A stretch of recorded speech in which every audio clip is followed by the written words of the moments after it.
This is the Dollemore Daily, and I'm Jesse Dollemore. Some of what I'm getting ready to talk about you may have already heard. You may already know. But people in your life, maybe not. People who you work with or you're associated with, your family, your friends, your neighbors, they might not know.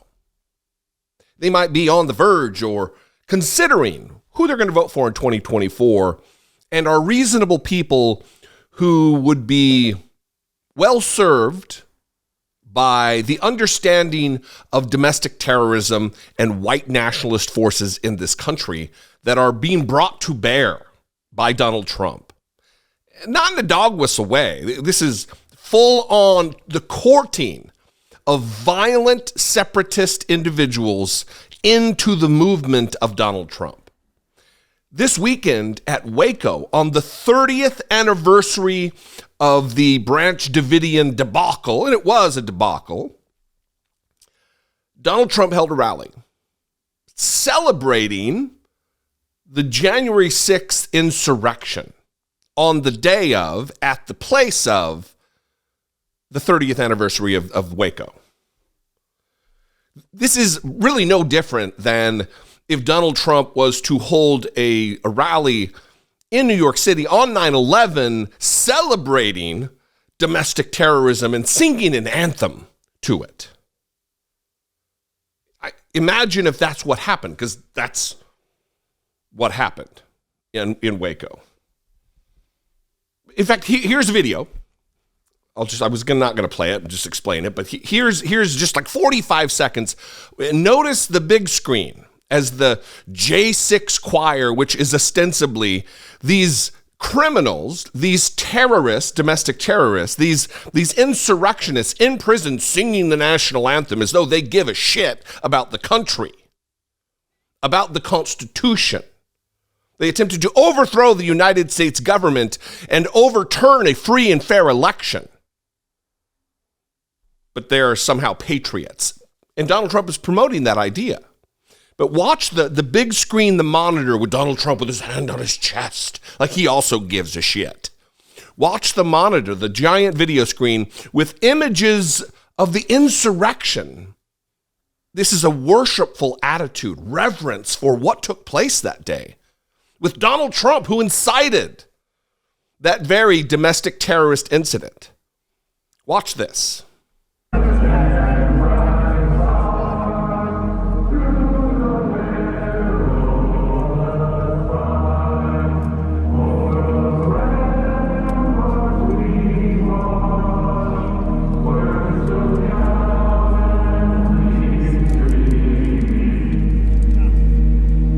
To the republic for which it stands,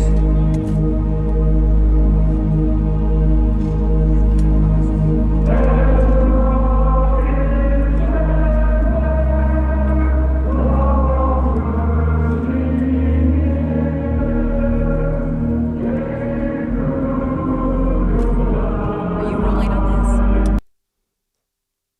That is alarming.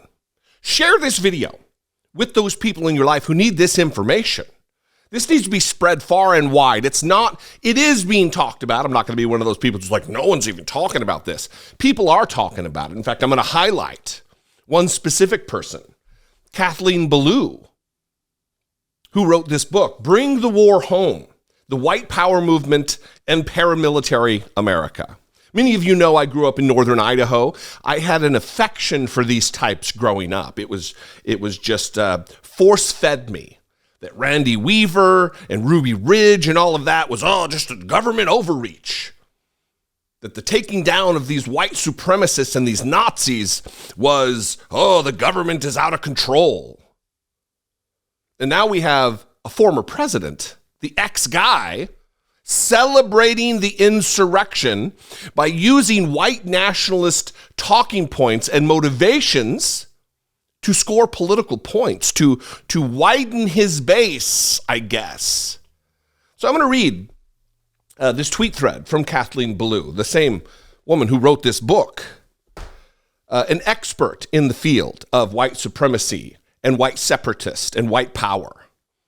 This is how the tweet thread goes. We aren't talking enough about the Trump rally in Waco this weekend.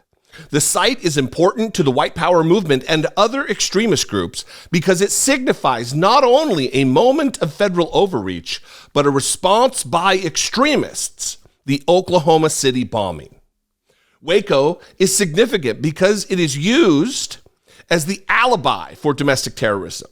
Because the federal government killed Branch Davidians at Waco, the story goes, violence against the government and collateral damage against civilians can be justified. Now, Trump isn't the first politician who has used a site significant for anti-statism to gesture at the anti-statism he will promise if reelected. Reagan did this by speaking at the site of the murder of civil rights workers in Philadelphia, Mississippi. And she doesn't say there, but that was when he announced his campaign. The California governor announced his campaign for president in Philadelphia, Mississippi, in a head nod to white supremacists and 10th Amendment states' rights racists. But Waco is different in a few important ways. The Oklahoma City bombing is the largest act of mass casualty violence between World War II and 9/11. Did you know it was a bombing organized by the white power movement? Waco stands for 168 deaths afterwards, including the deaths of 19 children. But we don't even have to look to history to see direct white power content in this rally. And no, I'm not talking only about the choir of January 6 prisoners. I'm talking about the text of the speech where Trump talks about the importance of a new baby boom immediately after referencing Western civilization. This isn't even coded enough to decode. This means whiteness. This means protecting the white birth rate.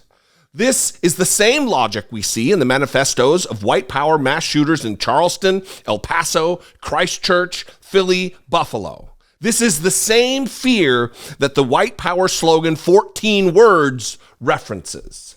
This is no longer a story about elections or about a megalomaniac candidate. This is a movement that has been at war on the nation for decades and is using this candidate for its own purposes. This is not just a story about Trump. And this is an expert in the field. This is a history professor, someone who has researched this topic enough to write an unbelievable book that you should read if you're at all interested in this, because this is a clear and present danger to our country. And if you don't think there's some connection between Oklahoma City and Waco, and you don't want to just take my word for it because I grew up around these people, admiring these people, these separatists, these militia types, then I would point you to the fact that Timothy McVeigh showed up at Waco during the siege and was selling Second Amendment and anti-government bumper stickers. He was motivated to carry out the Oklahoma City bombing by Waco, in part. Probably not fully. It wasn't the one thing that made him realize what he wanted to do, but it certainly played a role. Watch this from PBS. Mr. Bain, let me see this. White supremacists like Bean saw in this standoff the same issues that they had decided were important with Randy Weaver. The Branch Davidians were not white supremacists, but now a broader section of the far right sees itself in Waco and says, we're being suppressed for our beliefs and our guns. Up to the top of the hill, them two little white buildings up there. There was a hill that was about 3 miles from Mount Carmel.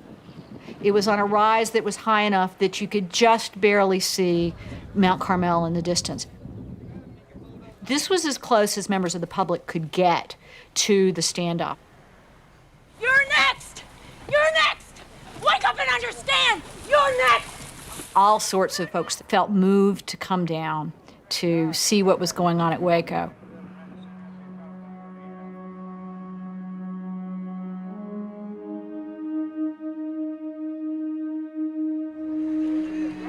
just arrived today.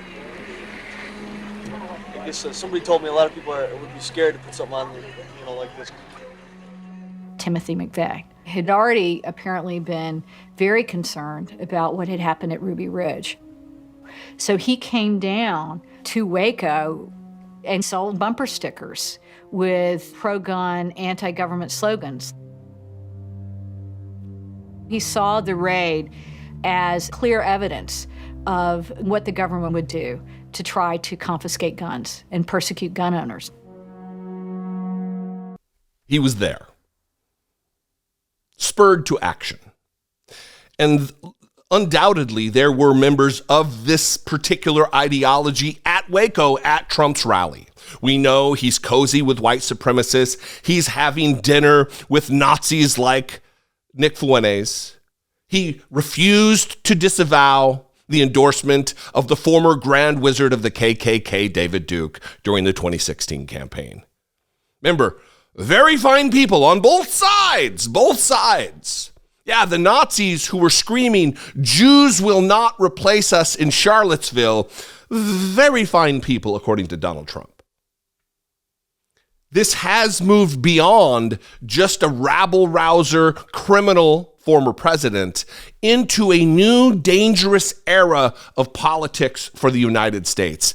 And if Merrick Garland and those in law enforcement at the federal level do not do something, there will be loss of life, maybe at a large scale. This needs to be known. This needs to be talked about. This needs to be at the forefront of your thoughts. Share this video. If not, share this tweet thread. Go buy this book. Educate yourself about this, because it is a clear and present danger. It's an existential threat to the country, to our democracy, with one of the two major parties wanting to end American democracy and not even being quiet about it. This is the leading candidate for president of the United States, celebrating the insurrection at the site of a white supremacist fever dream on the 30th anniversary. What do you think? I'd love to know. You can call, leave me a brief voicemail, 714-576-4054. Of course, you can email me daily@dollemore.com. Follow me on social media. I'd love to see you there. I am at Dollemore on Instagram, Twitter, TikTok, the social media. And if you appreciate what I do and you want to take part, you want to help produce my content, click the join button below. Become a channel member right here on YouTube for $1.99 a month, or you can go over to patreon.com/IDoubtIt podcast. Those are great ways to take part, to get involved, at least with what I'm endeavoring here on the channel. I love you guys. I appreciate you very much. I'll see you next time. Until I do, be genuine. Take care of one another.